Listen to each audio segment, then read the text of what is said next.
بسم اللہ الرحمن الرحیم۔ اسلامیات جماعت اول میں آپ کو خوش آمدید۔ آج ہم سبق 5.1 کا دوسرا لیکچر پڑھیں گے اور اس میں ہم ایک حاصل تعلم یعنی انبیاء کرام علیہم السلام کی صفات کے بارے میں جانیں گے۔ سب سے پہلے آج کے حاصل تعلم کو دیکھتے ہیں۔ آج کا ہمارا حاصل تعلم ہے انبیاء کرام علیہم السلام کی صفات کے بارے میں مختصر طور پر جان سکیں، یعنی ہم یہ جانیں گے کہ وہ کون سی صفات ہیں اور وہ کون سی خصوصیات ہیں جو کہ انبیاء کرام علیہم السلام کو دیگر عام انسانوں سے ممتاز کرتی ہیں۔ وہ کون سی باتیں ہیں کہ جو انبیاء کرام علیہم السلام میں اللہ تعالیٰ نے رکھی ہیں اور ان کی وجہ سے وہ باقی انسانوں سے وہ ممتاز ہوتے ہیں اور اعلیٰ ہوتے ہیں۔ یہ ہمارا آج کا حاصل تعلم ہے۔ اس سے پہلے آپ کے کچھ سوالات ہیں اساتذہ کرام، یہ سوالات یا کچھ دیگر سوالات بچوں سے پوچھیں جو کہ پچھلے حاصلات تعلم سے متعلق ہوں اور آج کے حاصل تعلم سے متعلق بھی ہوں۔ اس کے بعد ہم اپنے سبق کا جب آغاز کریں گے تو یاد رکھیں، کل ہم نے یہ پڑھا تھا کہ انبیاء کرام علیہم السلام کو اللہ تعالیٰ نے دنیا میں بھیجا، اور بھیجنے کا مقصد کیا تھا؟ لوگوں کی رہنمائی کرنا، لوگوں کو سیدھا رستہ دکھانا، برائی سے روکنا اور نیکی کا حکم دینا۔ یہ تھا انبیاء کرام علیہم السلام کا مقصد۔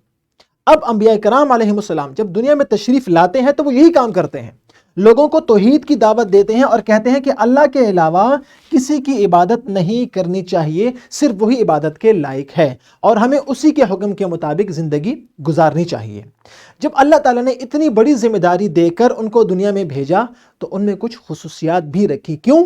کہ انہوں نے پوری انسانیت کی رہنمائی کرنی ہوتی ہے، اور جو آدمی رہنما ہوتا ہے، لیڈر ہوتا ہے، آگے ہوتا ہے، وہ کیا اس میں کچھ خصوصیات ہونی چاہیے، کچھ کوالٹیز ہونی چاہیے۔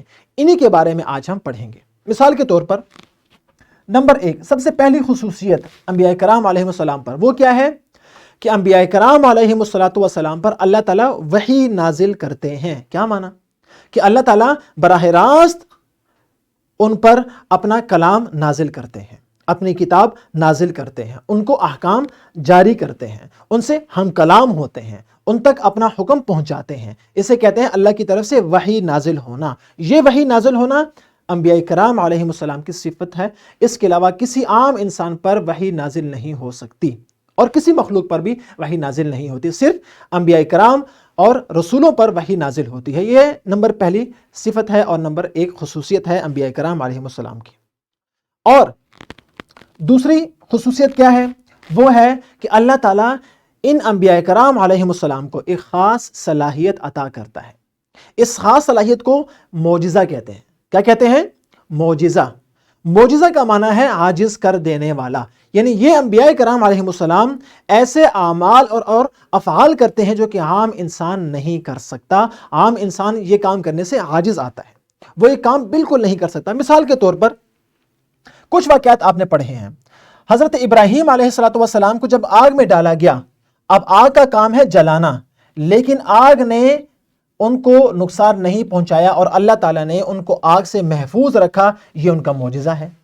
اسی طرح حضرت عیسیٰ علیہ السلام اللہ تعالیٰ کے حکم سے مردوں کو زندہ کرتے تھے، یعنی جو لوگ مر جاتے تھے، فوت ہو جاتے تھے، حضرت عیسیٰ علیہ السلام ان کو اللہ کے حکم سے زندہ کر دیا کرتے تھے، اور یہ کوئی نہیں کر سکتا۔ نبی کریم صلی اللہ علیہ وسلم کے بہت سے معجزات ہم نے پڑھے ہیں اور آپ کو کچھ معلوم بھی ہوں گے۔ ہم ایک معجزے کی بات کرتے ہیں، چاند کو 2 ٹکڑوں میں 2 حصوں میں تقسیم کرنا۔ اسی طرح آپ صلی اللہ علیہ وسلم کی انگلیوں سے پانی جاری ہونا۔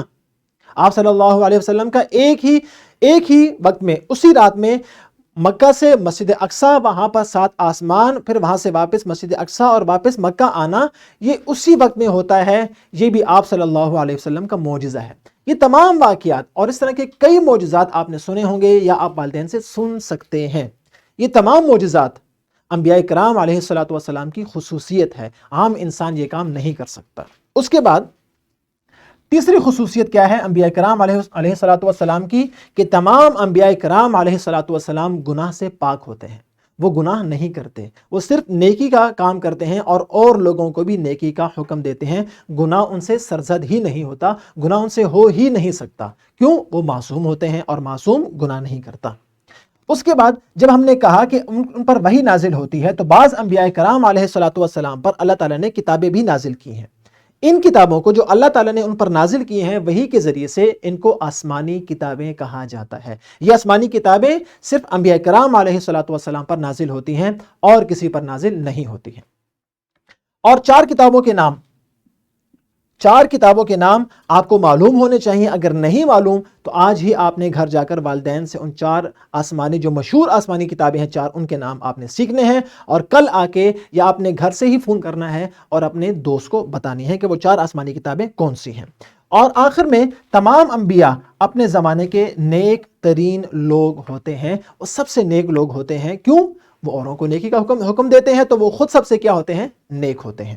یہ تھا ہمارا آج کا سبق، اور اس سبق میں ہم نے انبیاء کرام علیہ الصلوۃ والسلام کی صفات کے بارے میں جانا کہ اللہ تعالیٰ نے ان کو کون کون سی صفات دی تھی۔ آپ جلدی سے اپنی کتاب کا متعلقہ صفحہ کھول لیجئے اور آج کے حاصل تعلم سے متعلق جو اقتباس ہے اس کی بلند خوانی کیجئے، اور اساتذہ کرام اس بلند خوانی میں بچوں کی رہنمائی کریں۔ اس کے بعد آپ نے مشق کھولنی ہے، اور مشق کے جو سوالات آج کے حاصل تعلم سے متعلق ہیں آپ نے اساتذہ سے پوچھ کر ان سوالات کو ابھی آپ نے حل کرنا ہے، اور جو سوال آپ سے رہ جاتا ہے آپ نے وہ گھر جا کر ضرور حل کرنا ہے۔ اس کے بعد ہے سرگرمی بہت مزے کی ہے۔ اساتذہ کی مدد سے، یعنی ابھی اسی وقت آپ نے کسی ایک نبی کا معجزہ قرآن مجید سے تلاش کرنا ہے، اور اساتذہ اس آیت کا ترجمہ یا مفہوم طلبہ کو سنا کر پورا واقعہ سنائیں کہ کیسے یہ واقعہ ہوا اور کس موقع پر یہ معجزہ ظاہر ہوا۔ جلدی سے ایک معجزہ اساتذہ کرام سے سنیں، پھر ہم آگے چلتے ہیں۔ جی تو بچوں، دیکھا آپ نے کہ کیسے اللہ تعالیٰ نے ان نبی علیہ الصلوۃ والسلام کو معجزہ عطا کیا تھا، اور کیسے انہوں نے اس معجزے کا اظہار کیا تھا، اور کیسے باقی لوگ اس کو دوبارہ کرنے سے عاجز آ گئے تھے۔ اس کے بعد آپ کے لیے ہے گھر کا کام، وہ نہایت آسان ہے۔ اپنے والدین سے کسی ایک نبی کے معجزے کا واقعہ سننا ہے، اور اگلے دن آپ نے کمرہ جماعت میں وہی واقعہ اپنے الفاظ میں سنانا ہے، لکھ کر نہیں لانا بلکہ آپ نے اپنے الفاظ میں وہ واقعہ سنانا ہے، اور اساتذہ جہاں پر مناسب سمجھے بچوں کی رہنمائی اور ہدایت کر سکتے ہیں۔ یہ تھا ہمارا آج کا سبق۔ مجھے امید ہے کہ ہم نے انبیاء کرام علیہ السلام کی صفات کو اچھی طرح جان لیا ہے۔ اس ویڈیو میں آپ نے اس کی ورک شیٹ، پی پی ٹی اور لیسن پلان آپ نے ڈاؤن لوڈ کرنا ہے، اور اس سے اگر مدد لینا چاہتے ہیں تو ضرور مدد لیجیے۔ اگلی ویڈیو میں پھر ملاقات ہوگی۔ فی امان اللہ۔